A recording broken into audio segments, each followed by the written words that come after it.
Did you know that President Donald Trump got more electoral votes this time?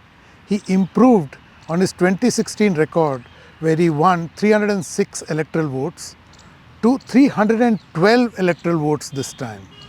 Did you know that this time he also won the popular mandate? In 2016, his challenger Hillary Clinton won more votes than him but ended up losing the contest. Did you know that President Trump is only the second president to win after losing a re-election?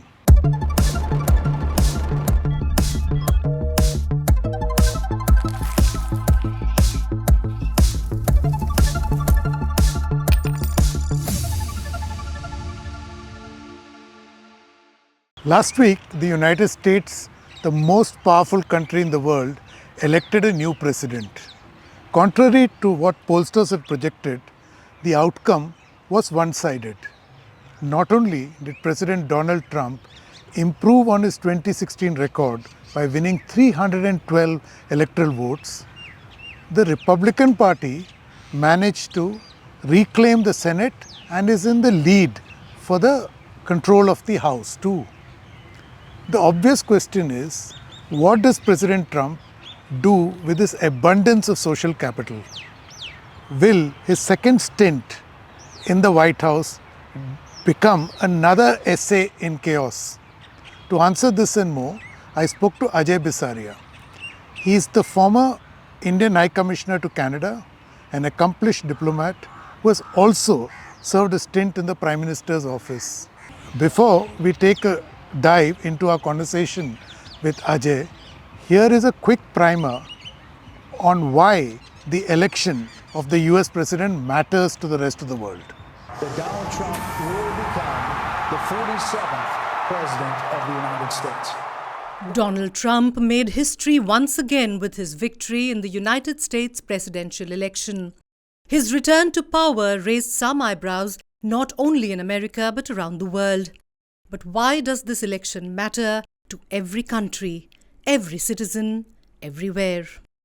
Here are 5 reasons why the US election impacts the entire globe. Reason 1. The US economy shapes the world. As the world's largest economy, the United States wields enormous influence over global markets. Decisions made in Washington affect everything, from stock markets to supply chains, impacting nations from Asia to Europe and beyond. A strong or weak US economy can have a ripple effect on other economies, affecting everything from trade to inflation. Reason 2. US foreign policy drives global security. US foreign policy influences geopolitical and global security through its military alliances like NATO, defense spending, and influence in international conflicts. Reason 3. Climate change knows no borders. The United States is a major player when it comes to global climate policy making. Its approach to international agreements can significantly affect worldwide efforts to combat climate change. The US commitment or withdrawal regarding climate action impacts the global push for sustainable solutions and environmental preservation. Reason 4. Trade and innovation are shaped in Washington. The US leads global trade, technology, and innovation. It is India's second largest trading partner. The US approach to trade agreements, such as with China, the European Union, and emerging markets, can have widespread economic consequences. Reason 5. Global health depends on US funding. The United States is a major funder of global health programs.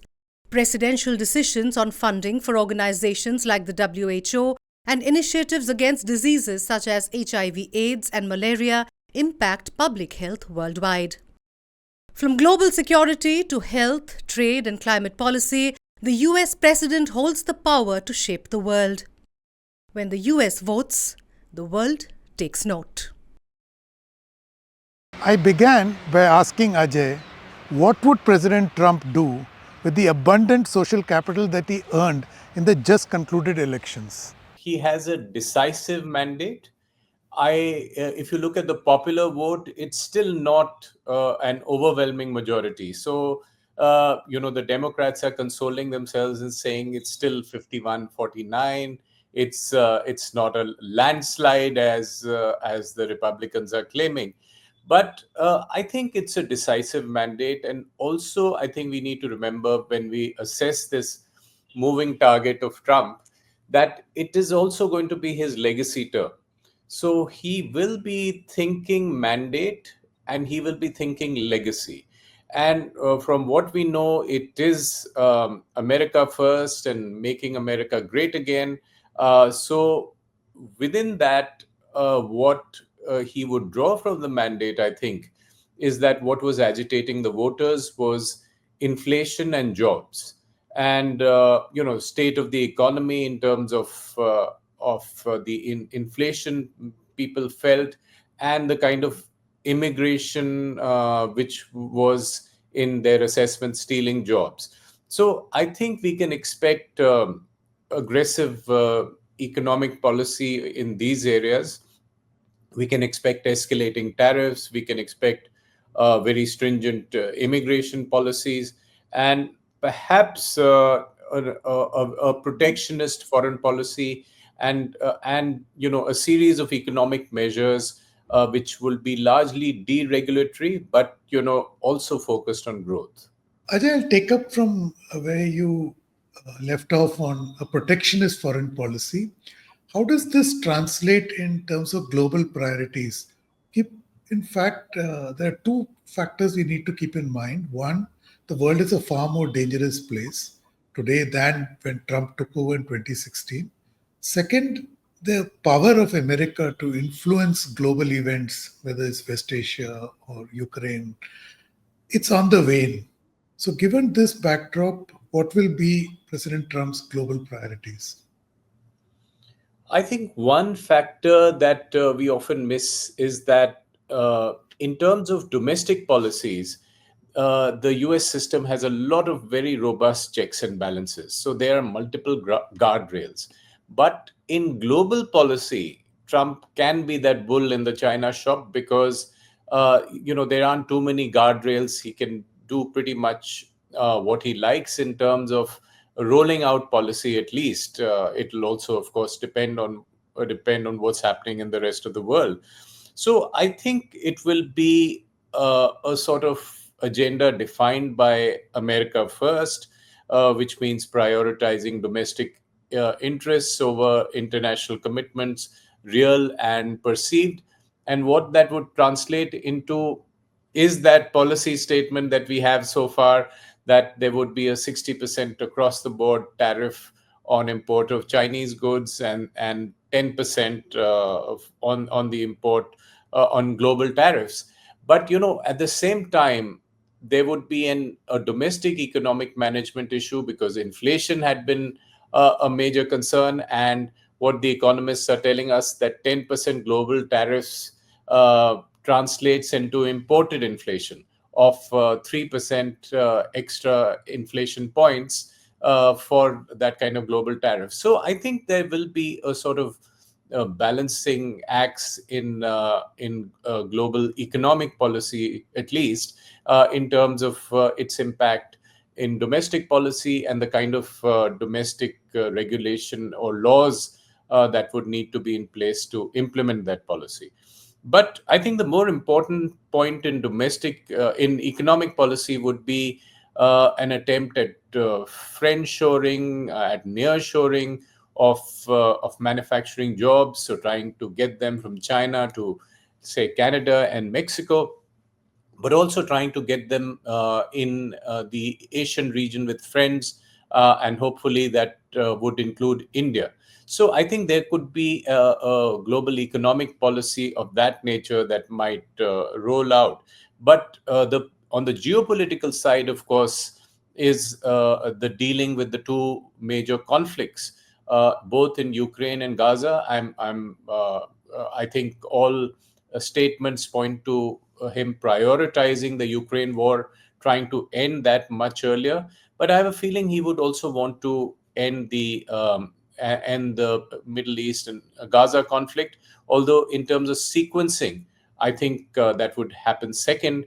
And if the batting style of the previous Trump administration is a guide, I have a feeling that we may have special envoys from the US for both Ukraine and Gaza, with a focus on solving the Ukraine problem as soon as possible, with some shuttle diplomacy between at least Russia and Ukraine, if not also Europe.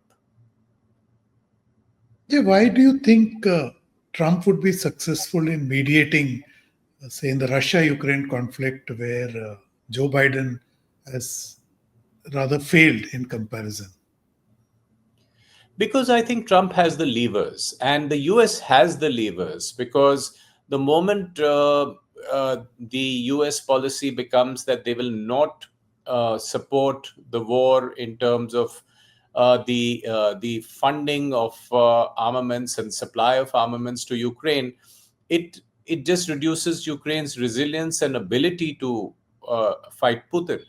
And similarly, I think if the attempt is, or if the conviction is that this war needs to be frozen or led to a ceasefire before a peace plan, then the territorial issue is something that the Trump team seems to be accepting, that frees the war at the territorial reality of today, rather than try to roll it back to the start of the war. So I think if these levers are used by the Americans, they can pretty much, catalyze the end of the war. So, how do you think Trump will deal with the challenge of Iran? Yes, I think that conflict is a little more complex from Trump's point of view. He would like to perhaps give Netanyahu a finite amount of time to get the job done. That's been the rhetoric in the Republican camp, to get it done without specifying what is to be done. I have a feeling that the Israel Hezbollah war will be the first to be ended.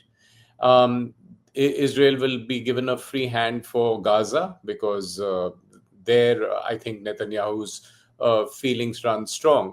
On Iran, it becomes a little more complex, because I think the view to be taken is whether to put maximum pressure, as the Republicans call it, as they did the last time when they jettisoned the nuclear agreement, the JCPOA. So I think this time around they would certainly not favor any major escalation in the war, but yet want to bring some pressure on Iran. And I think Trump will pride himself in getting a deal out of the Iranians of some kind. So I think in terms of sequencing, this would be the second, conflict that he would like to address, and he would like to balance his objectives of keeping Iran's nuclear program in check, not having a major conflagration of major Israeli attack, and yet siding with the Israelis in the end game. So, Ajay, if indeed Trump does pull off mediation in Russia-Ukraine conflict and manages to kind of diffuse the West Asian crisis, it would have no doubt built his legacy. But it also clears the decks for him to deal with China. And there, he's very clear that he's going to use tariffs to tackle China's economic threat to the United States. How do you see that? Yes, so I think this has been stated policy, that he would like to use those tariffs, and he would like to use the tariffs or the threat of tariffs to negotiate with China. We all have been seeing these reports about how closely the Chinese are watching it. And, I think a wild card here is Trump's new buddy, Elon Musk, because from all accounts, Musk went to China and positioned himself as the guy who can influence Trump in China policy. So whether the two are playing good cop, bad cop, or whether it by just accident they could get China to kind of do what they're bidding or do, on tariffs and subsidies, keep up with American demands. But I think, given the electoral rhetoric, he will have no choice but to have some kind of tariffs, whether that's 60% or 20% or somewhere in the middle, remains to be seen. But I think the pressure will be on this tariff war with China, on the Indo-Pacific, on the Taiwan issue, on a potential conflict there. I think the position will be more ambiguous. That policy will evolve, I think, depending on the kind of advisors and team that Trump puts together. But Ajay, one fallout of this strategy would be that it would end up weaponizing China's power over trade. So they may not flood the United States, but they would start flooding other countries with their goods.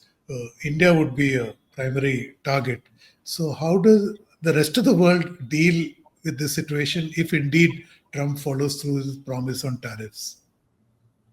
Yes, I think it will be quite a challenge for everyone, and the world is watching, India is watching. The kind of tariffs that roll out will determine how the rest of the world deals with it.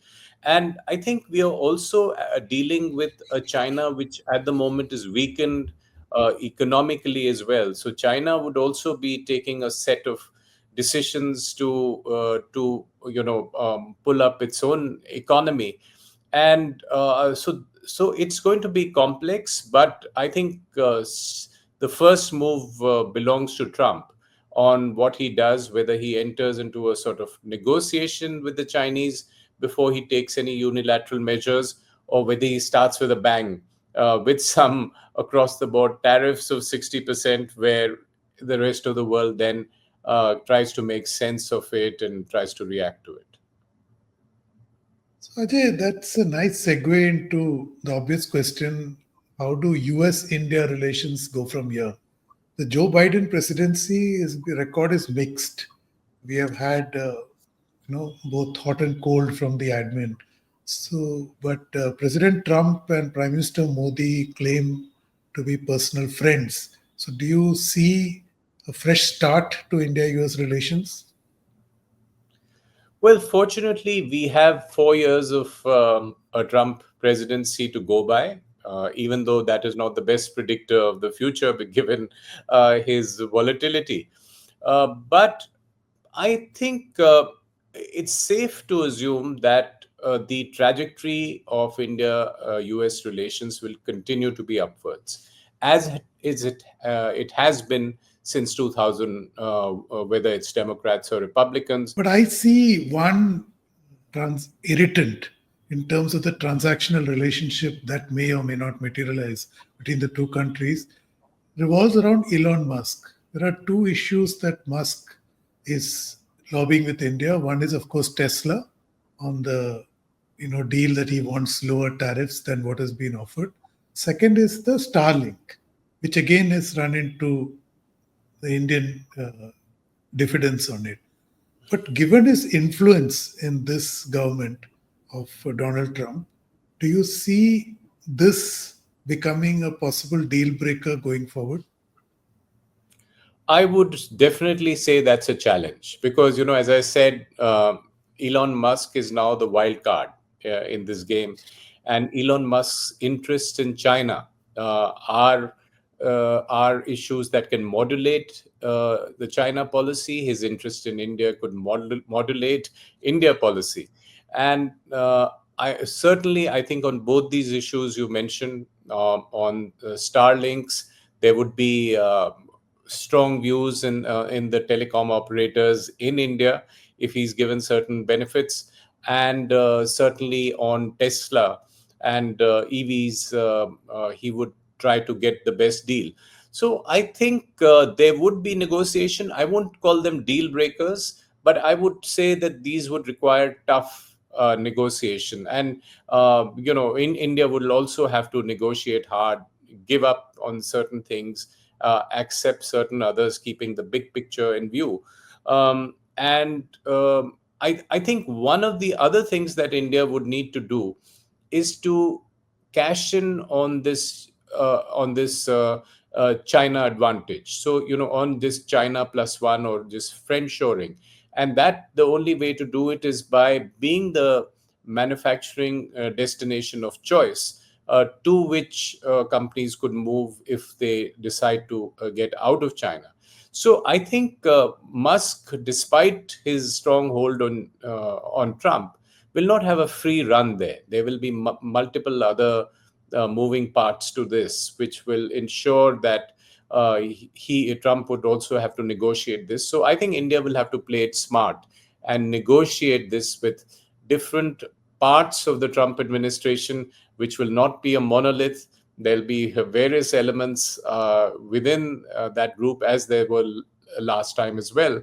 But this time it's likely that there'll be a number of Trump loyalists. So it's likely that loyalty will be an important factor, because the last time Trump went through many personnel changes, which was unsettling. So this time, perhaps there would be greater continuity in the kind of personnel he has and more coherence in the policy. But there'll be a lot of play within the administration on who India could negotiate with. In his first term, President Donald Trump cast himself in the role of a disruptor and acquired an air of unpredictability about himself. So not just foes, but even friends were often left guessing. The just concluded election campaign suggests that President Trump has not lost any of his combativeness, which is why some quarters are continuing to argue that nothing will change in Trump 2.0. But think again. Given that this is his final term in the White House, as Ajay argued, it may well be that President Trump would focus on building his legacy. This would include delivering on his primary electoral promise of MAGA, or Make America Great Again. At the same time, keep in mind that the world has changed vastly from the time President Trump took over in 2016, especially in the aftermath of the COVID-19 pandemic. China, for example, is struggling with its economy. In contrast, India's economy and influence has grown. So circumstances and logic suggest that President Trump needs a new playbook. Thank you for watching. Don't forget to subscribe to StratNews Global on YouTube. Hit the bell icon so that you don't miss any updates. And please, to share your thoughts, ideas and suggestions with us, I'm available on Twitter at Capital Calculus. I'll be back next week with another episode. Till then, stay safe.